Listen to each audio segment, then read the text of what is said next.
ये कहूँगा कि इसका जो ड्राइविंग कंफर्ट है, मतलब उस दिन के बाद ना मैं स्कोडा के अलावा किसी और गाड़ी पे नहीं जा पाऊंगा। आप देखते हो कि जो उसकी सीट है वो आपको अंदर को पुल कर रही है और आप ऐसे जा रहे हो। जर्मन कार्स अगर कोई चला लेता है तो वो उसके बाद स्विच नहीं कर पाता। हाँ, उसको पसंद नहीं आती फिर कोई और और गाड़ी। ये हार्श रियलिटी है, ये ही है। बंदा सोचता है कि मेरे को थोड़े पैसे ज़्यादा खर्च करने पे अगर एक एक्सीलेंस मिल रही है तो मैं क्यों ना दूँ। तो इसीलिए मैंने सेकंड जो कार रखी है वो पोलो रखी है। नमस्कार दोस्तों, मेरा नाम है अमर और स्वागत है आपका आज की इस वीडियो में, जहां पे हम बात करेंगे इंडिया की एक सेफेस्ट कार के बारे में। सेफेस्ट का मतलब है कि चाइल्ड सेफ्टी में भी इस गाड़ी ने 5 स्टार सेफ्टी रेटिंग अचीव करी है। तो नाम बताने की जरूरत नहीं है अगर कोई किसी से पूछता है, क्योंकि सेफ्टी जो है आजकल कंसर्न बन चुका है। लोग बहुत ध्यान रखते हैं इस बात का कि उनको एक सेफ गाड़ी लेनी है। तो आज कुशाक का ओनर रिव्यू करेंगे हम और जानेंगे ओनर से कि क्या क्या चीज़ें इस गाड़ी की खास हैं, क्यों इन्होंने ये परचेज़ करी। और जब शुरुआत में ये लॉन्च हुई 2021 में तो काफ़ी ज़्यादा दिक्कतें भी आई गाड़ी के अंदर। फ्यूल पंप की जो दिक्कत है वो बहुत ज़्यादा आई, गाड़ियाँ बीच बीच में चल के बंद हो रही थी, रिकॉल हुए फ्यूल पंप। तो कहने का मतलब ये है कि इस गाड़ी की शुरुआत जो है वो इतनी खास नहीं हुई थी, लेकिन आज के टाइम में ये गाड़ी वेटिंग के ऊपर बिकती है। अभी ये गाड़ी चल चुकी है 14,000 किलोमीटर, 1 लीटर मैनुअल ट्रांसमिशन में है और एम्बिशन वेरिएंट है। जो ओनर है इनके, उन्होंने इस गाड़ी से स्पीति का जो टूर है वो भी एक कंप्लीट टूर किया है, यानी कि एक्सट्रीम में भी वो लेके गए हैं इसे। बल्कि ये गाड़ी फ्रंट व्हील ड्राइव है और पेट्रोल में आती है, तो ऐसा नहीं है कि मतलब ऑफ रोडिंग के लिए गाड़ी बनी है। अर्बन गाड़ी है, शहर में चलाने वाली गाड़ी है, लेकिन एक्सट्रीम कंडीशन में भी ओनर ने इस गाड़ी को चलाया है। तो आज की इस वीडियो में सारी बातें जानने की कोशिश करेंगे कि उन्होंने क्यों तो ये गाड़ी परचेज करी, कितने रुपए की ली, 14,000 किलोमीटर चलाने के बाद क्या एक्सपीरियंस है, कैसा माइलेज देती है, क्या पॉजिटिव है क्या नेगेटिव है, सब बातें डिटेल में यहाँ पे कवर करेंगे। तो सर, क्या हालचाल है? बहुत बढ़िया। तो सबसे पहले मैं यही जानना चाहूँगा आपसे कि कुशाक आपने कब परचेज करी थी? कुशाक मैंने ली थी फरवरी 2022 में। ओके, आज से 7 या 8 महीने पहले। ठीक है। और उस टाइम पे बहुत सारे ऑप्शंस थे। मेरा बजट यही था जो नॉर्मल रहता है कि 13 से 17 16 के बीच। और आप देखो जो मेन कार्स हैं हिंडाई की, किया की, मैं नाम नहीं लूँगा, सबको पता है उनमें क्या है 6-6 महीने की वेटिंग है। अब आदमी अगर इतने पैसे खर्च कर रहा है तो वो वेट नहीं कर सकता। तो मैंने महिंद्रा की एक्सयूवी बुक कर दी थी 300 एक्सयूवी 300, क्योंकि मैंने चलाया था तो पेट्रोल इंजन तो नहीं चलाया था, डीजल उन्होंने चलाने को दिया था मुझे, बट मुझे वो अच्छा लगा था। और सबसे बड़ी चीज़ ग्लोबल एनकैप का जैसे बात चल रही थी तो मुझे सेफेस्ट कार चाहिए थी। तो महिंद्रा एक्सयूवी 300 5 स्टार कैटेगरी में आती थी, तो मैंने वो बुक कर दी थी। लेकिन उसके बाद मेरा एक फ्रेंड है जिसने थोड़े दिन पहले, मतलब कि 2-3 महीने उससे पहले स्कोडा कुशाक ली थी। तो उसने मेरे को बोला कि तूने एक्सयूवी 300 तो ली हुई है, बट एक बार ट्राई करके आते हैं, एक बार देख के आते हैं। आप ये बिलीव नहीं करोगे, जैसे ही मैं कार के पास पहुंचा और मैंने कार का गेट खोला, I was in love with this car. मतलब जो कार के गेट की आवाज़ थी उसी से मुझे लगा कि 5 स्टार आप कितना भी क्लेम कर लो, लेकिन जो एक्सपीरियंस, फर्स्ट एक्सपीरियंस होता है इंसान का गाड़ी के साथ, उसने मेरे को इस गाड़ी के मतलब बहुत अच्छा मेरे को लगा उस गाड़ी को। मतलब आपको फील आया कि मुझे ये गाड़ी है। उसके बाद फिर मैंने इसको चलाया। जब मैंने इसको चलाया तो मेरे को लगा कि यार ये इंजन है। आप ये बिलीव नहीं करोगे, मैं इससे पहले ओन करता था हिंडाई i20 पेट्रोल इंजन को लोग कहते हैं कि जब आप क्लच छोड़ते हो तो वो पावर नहीं मिलती, आपको एक्सीलरेट करना पड़ता है थोड़ा सा अगर आपको रोड पे चलानी है। लेकिन स्कोडा के पेट्रोल इंजन की क्या खासियत है, आप जैसे ही क्लच छोड़ते हो वो डीजल वाली फील देता है आपको। वो आपको एक्सीलरेशन अंदर से पहले से ही देता है और आप हल्का सा क्लच छोड़ते हो तो गाड़ी तेज़ भागती है। उसके बाद उससे पहले एक और इंसिडेंट हुआ था, जब मैंने एक्सयूवी 300 बुक करी थी उससे पहले मैं स्कोडा के शोरूम में गया था। मुझे पता नहीं था, मैंने कुशाक की डिटेल्स नहीं ली थी, बट गाड़ी शोरूम में खड़ी थी। तो मेरा भाई गया था मेरे साथ और उसने जब इसके इंटीरियर्स देखे उसने कहा भैया हम ये गाड़ी क्यों नहीं ले सकते।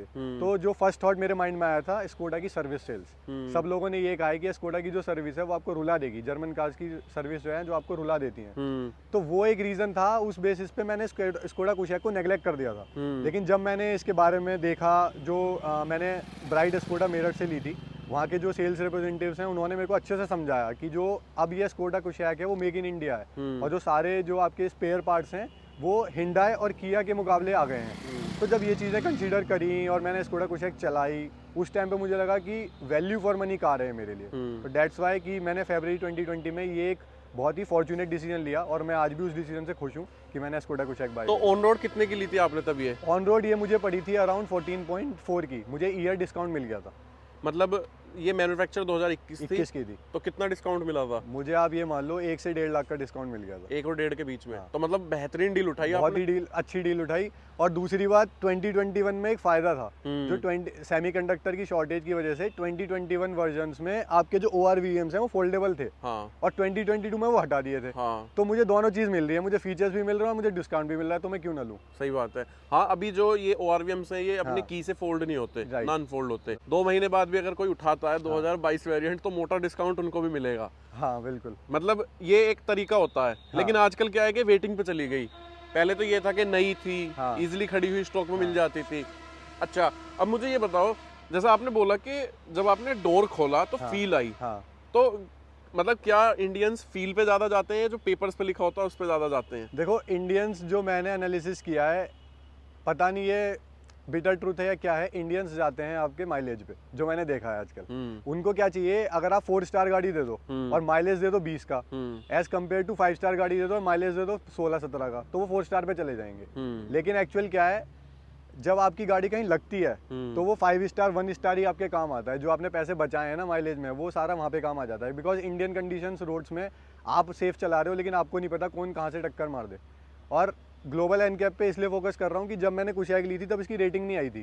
तब लोग कहते थे कि भाई 5 स्टार महिंद्रा है, लेकिन मुझे इस पर इतना ट्रस्ट था कि सिंस इसका गेट इतना अच्छा है, इसकी बिल्ड क्वालिटी इतनी सॉलिड है, तो ये पक्का 5 स्टार ये कर देगी, कुछ ना कुछ तो कर देगी। और आप देखिए ग्लोबल एनकैप ने अपने जो रूल्स एंड रेगुलेशंस हैं वो चेंज करे हैं और स्ट्रिक्ट कर दिए, उसमें भी 5 स्टार आए हैं। मतलब चाइल्ड सेफ्टी में 5 स्टार कार है और कोई तो आई नहीं अभी तक, वो भी बेस वेरिएंट से, और वो भी बेस वेरिएंट से। और ग्लोबल एनकैप में मुझे नहीं पता कौन सा वेरिएंट बेचते हैं, लेकिन 5 स्टार कार है, तो मुझे तो मज़ा आया। तो जैसे आपने अभी माइलेज की बात करी, हाँ। तो आपको अमूमन कितना माइलेज देती है? आप देखो, जो मैंने इससे बेस्ट माइलेज निकाला है वो निकाला है 23 का। ओके। मैं दिल्ली मेरठ एक्सप्रेसवे के पास रहता हूँ। अगर आप क्रूज कंट्रोल पे गाड़ी को 100 की स्पीड पे भी छोड़ दोगे ना, आपको वो 22-23 का माइलेज आराम से देती है। और जब मैं इसको रैश ड्राइविंग करता हूँ, मतलब ड्राइविंग के भी अलग अलग मोड्स होते हैं। आप रैश ड्राइविंग करते हो, आप कट्स मारते हो, मतलब मैं इस वीडियो में ये नहीं कह रहा कि कट्स मारने चाहिए, लेकिन कभी कभी आपका मन करता है कि गाड़ी को भगाएं, हाँ, खींच के चलाएं, कि आप ओवरटेक करें, आपको आगे निकलना है या हाईवे पे तेज चलाना है। मैं ये शौक दूं कि मैंने एक 120-130 पे, जहाँ पे हाईवेज मुझे अलाउ करते हैं, मैंने चलाई है और इसका एवरेज 11-12 से नीचे गया ही नहीं। मतलब खूब खींच के भी चलाई? खूब खींच के चलाया, 11-12 से एवरेज उसका नीचे गया ही नहीं। तो ये तो बहुत अच्छी चीज़ है। अगर आप मिक्स कंडीशंस में चलाते हैं और आप एक अच्छी ड्राइविंग करते हैं तो आपको ये 14 से 16 के बीच हमेशा देगी। और अगर आप हाईवे पे चले गए एक बार, लेट्स से कि कोई वृंदावन जा रहा है आसपास, या दिल्ली के आसपास लोग ऋषिकेश जा रहे हैं, हरिद्वार जा रहे हैं, आप हाईवे पे चला रहे हो, आपको 20-22 का वो आराम से एवरेज दे देगी। तो ये तो हो गए पॉजिटिव। हाँ, कि मतलब ये चीज़ें ऐसी हैं जो आपको फील कराती हैं कि मेरा डिसीजन जो है वो परफेक्ट डिसीजन था। कुछ ऐसी बात भी हुई है क्या कि लगता है कि ये चीज़ें हैं, आगे फ्यूचर में गाड़ी के अंदर ये इंप्रूवमेंट होने चाहिए? हाँ, तो जैसे बात करें, मैं पहले i20 ओन करता था। हाँ। अब मेन रीज़न i20 से बड़ी गाड़ी पे जाने का ये था कि 5 सीटर अच्छे से लोग बैठ जाएं। तो 4 सीटर कार थी बेसिकली, वो भी 5 लोग अगर बैठे हैं तो पीछे वाले थोड़ा घिच-पिच करके बैठते हैं। इसमें मुझे लगा था कि वो चीज़ सॉल्व हो जाएगी, लेकिन नहीं, because it is a 4 seater car. मैं अभी भी कहूँगा ये 4 सीटर कार है। आप एक बच्चे को बीच में बिठा सकते हो। आप अगर पेपर पे कैलकुलेट करोगे तो इसकी width as compare to Creta and Seltos थोड़ी कम है। तो अगर आप 5 सीटर गाड़ी ले रहे हो कि आपको रोज ही 5 लोगों को ट्रैवल करना है, तो ये गाड़ी आपके लिए नहीं बनी। लेकिन एक चीज़ मैं पूछना चाहूँगा, जैसे आप 5 सीटर और 4 सीटर की बात कर रहे हैं। हाँ। अब आगे 2 अडल्ट बैठ गए। हाँ। तो पीछे जब आप गाड़ी चलाते हैं, हाँ। और जब आपको महसूस होता है कि मेरे 5 बंदे कंफर्टेबल नहीं बैठे, हाँ। तो पीछे जो 3 बंदे बैठते हैं, हाँ। वो घर की महिलाएं बैठती हैं या जेंट्स बैठते हैं, और किस हाइट, किस मतलब बड़े पीछे? हाँ, तो मेरी फैमिली में हम 5 लोग हैं। मैं, मेरी वाइफ, मेरे फादर, मदर और मेरा ब्रदर। तो यूजुअली क्या होता है कि मेरे फादर आगे बैठते हैं या मेरी वाइफ आगे बैठती है, तो पीछे 3 एडल्ट ही बैठते हैं। तो जो 2 लोग साइड में बैठे हैं उनके लिए तो ठीक है, लेकिन जो बीच में बैठा है उसको थोड़ा लगता है कि थोड़ा सा विड्थ अगर और होती तो सही हो जाता। वैसे ये प्रॉब्लम जितनी भी हमारी गाड़ियां हैं ना 16-17 लाख रुपए की रेंज में, वो सबके साथ है कि पीछे की जो सीट है ना, वहाँ 2 अडल्ट, एक छोटा बच्चा ही बैठ सकता है। अगर 3 अडल्ट बैठाने हैं तो फिर गाड़ी का साइज होना चाहिए हैरियर जितना बड़ा। बिल्कुल बिल्कुल सही बात है ना। इसमें एक चीज़ और है, इसमें सिंस 3 हेडरेस्ट मिल गए आपको, उससे फायदा हो जाता है। थोड़ा सा मतलब जर्नी है कि कंफर्टेबल हो जाएगी कि आप अपने हिसाब से हेडरेस्ट को उसको सेट कर लो, और अगर जो बीच वाला बंदा है वो पीछे होकर आराम से बैठ सकता है, और जो राइट वाले हैं वो थोड़ा थोड़ा टिल्ट करके बैठ सकते हैं। तो जैसे इसके अंदर फैब्रिक सीट्स हैं। हाँ। आप ड्राइव करते हो हाँ। मोस्ट ऑफ द टाइम, हाँ। तो आपने लंबी भी चलाई होगी हाँ। गाड़ी, 500 किलोमीटर, 1000 किलोमीटर। हाँ। तो कंफर्ट कैसा है गाड़ी का? कंफर्ट मैं आपको बताऊंगा कि ये तो मेरा एक्सपीरियंस है। मैंने 22 आवर्स रेगुलर गाड़ी चलाई है नॉन स्टॉप ये ये। तो जैसे मानसून स्पीति किया मैंने इस पे अराउंड 3000 किलोमीटर्स राइड की है। और वहाँ क्या हुआ था, लैंडस्लाइड शुरू हो गई थी। तो लैंडस्लाइड शुरू मनाली से मंडी आपको 2 या 3 घंटे का टाइम लगता है, but it took around 7 hours, क्योंकि वहाँ पर हम थोड़ा चल रहे थे और लैंडस्लाइड हो रही थी, थोड़ा चल रहे थे तो लैंडस्लाइड हो रही थी, और कंटिन्यूस रेन थी बहुत ज़्यादा। अब उसके बाद जब हम मंडी पहुँच गए, उसके बाद ये था कि या तो हम रात को स्टे करें या हम कंटिन्यूस चलाएं। तो मैंने कहा यार मेरे अंदर पावर है, मतलब मुझे लग रहा है अच्छा कि मैं चला सकता हूँ, मैं इस गाड़ी को चलाऊंगा। मंडी से दिल्ली तक मैंने इसको कंटिन्यूस ड्राइव की। मैं 7 बजे सुबह निकला था मनाली से और सुबह 5 बजे मैं दिल्ली आ गया था। तो 22 आवर्स मैंने एकदम रेगुलर ड्राइव की। मैंने किसी को पैसेंजर को ड्राइव नहीं करने दी, मैंने खुद चलाई।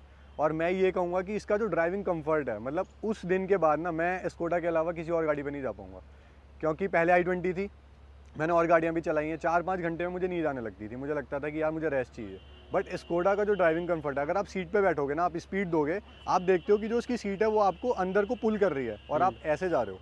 तो ये चीज़ मुझे बहुत अच्छी लगी ड्राइविंग कंफर्ट के मामले में। तो I will give it 5 out of 5 stars. और मैं बताना भी चाहूँगा आपको, अभी ये मुझसे बता रहे थे कि इन्होंने एक VW पोलो भी ले ली है फिर। यस, मतलब अब फैन हो गए हैं बड़े वाले। तो अब जब मैंने i20 को सेल किया, मुझे एक सेकेंड हैंड कार चाहिए थी।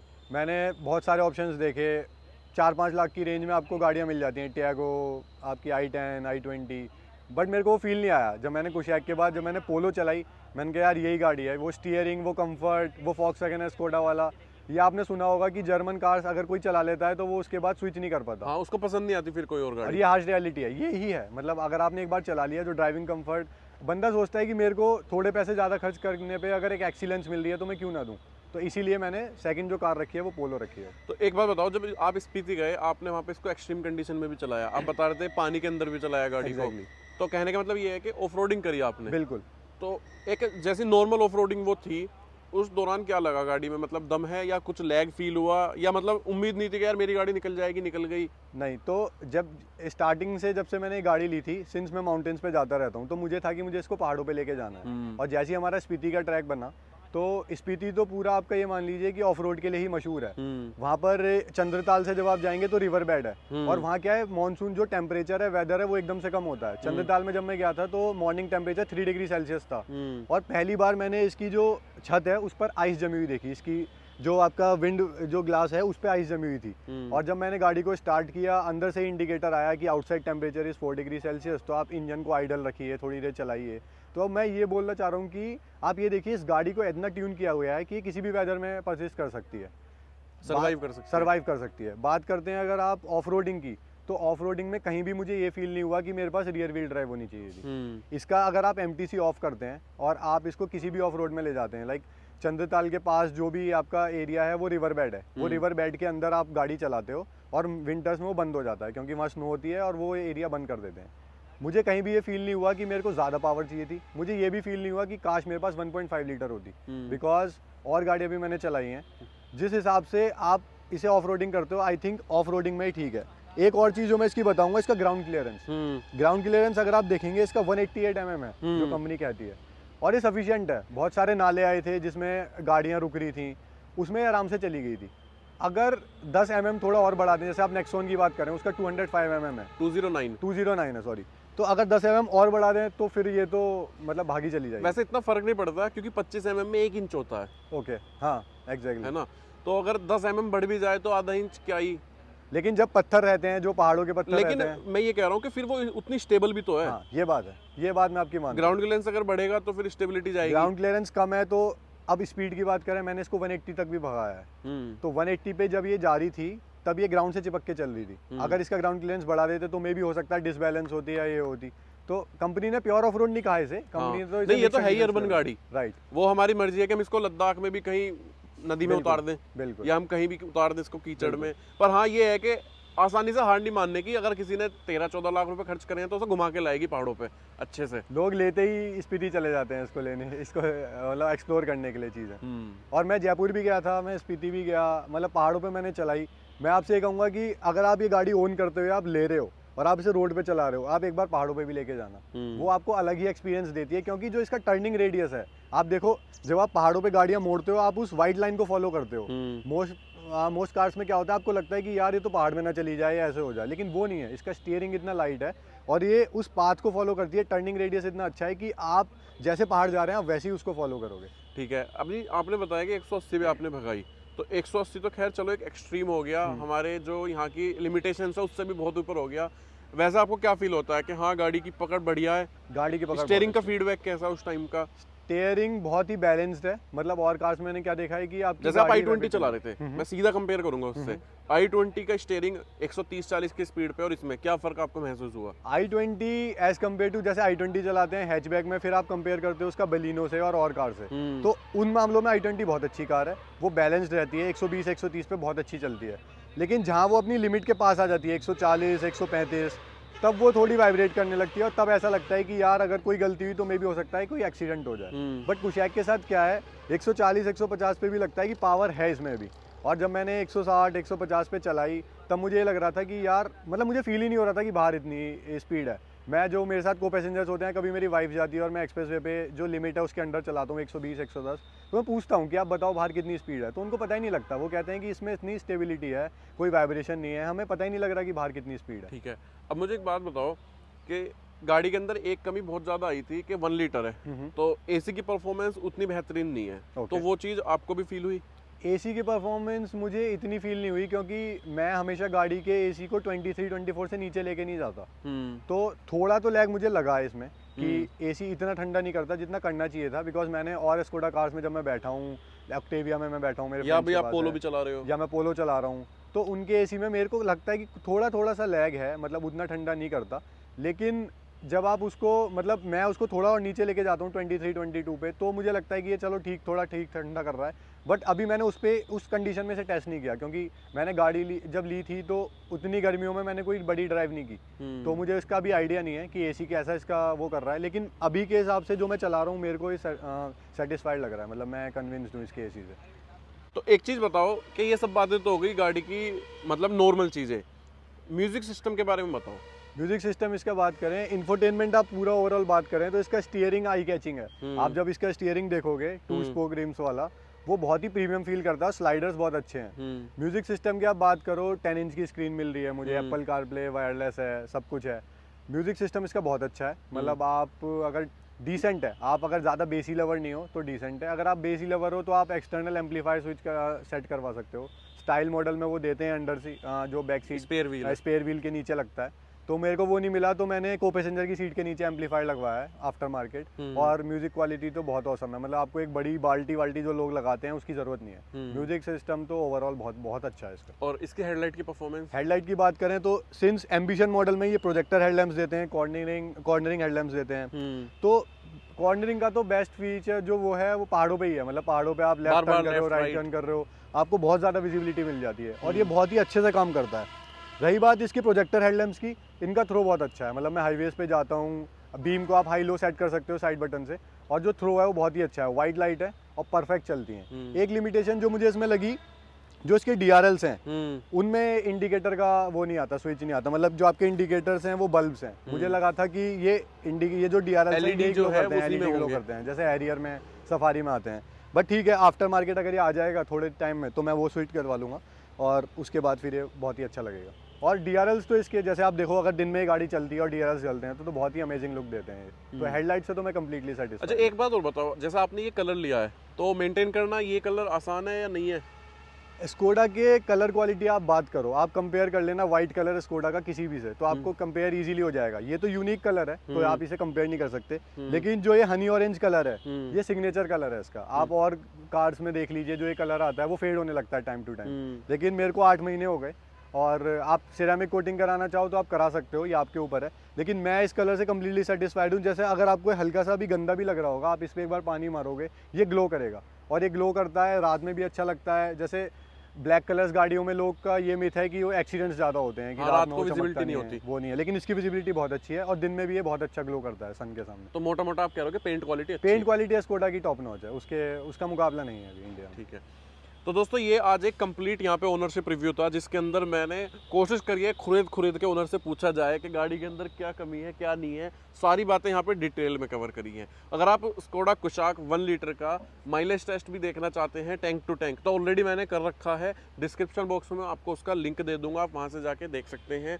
आज इस वीडियो में सारी चीज़ें कवर करी हैं। 14,000 किलोमीटर चली हुई गाड़ी है मैनुअल ट्रांसमिशन में। मुझे लगता है कि शायद ही इतने कम टाइम में कोई इतनी ज़्यादा गाड़ी चला पाए और आप लोगों के सामने वो ओनरशिप रिव्यू लाया जाए। अगर आपके पास है कुशाक और आपने 14,000 किलोमीटर से भी ज़्यादा चला दी है, तो आप मुझे मेरे नंबर पे व्हाट्सअप कर सकते हैं, बता सकते हैं अपनी गाड़ी का ओनरशिप एक्सपीरियंस शेयर कर सकते हैं। डिस्क्रिप्शन बॉक्स में मैं आपको वो भी दे दूंगा। फिलहाल अगर आपके इसके बारे में कोई डाउट है तो वो भी आप कमेंट करके पूछ सकते हैं। आज की वीडियो में यही सब बातें थी। वीडियो एंड तक देखने के लिए थैंक यू वेरी मच।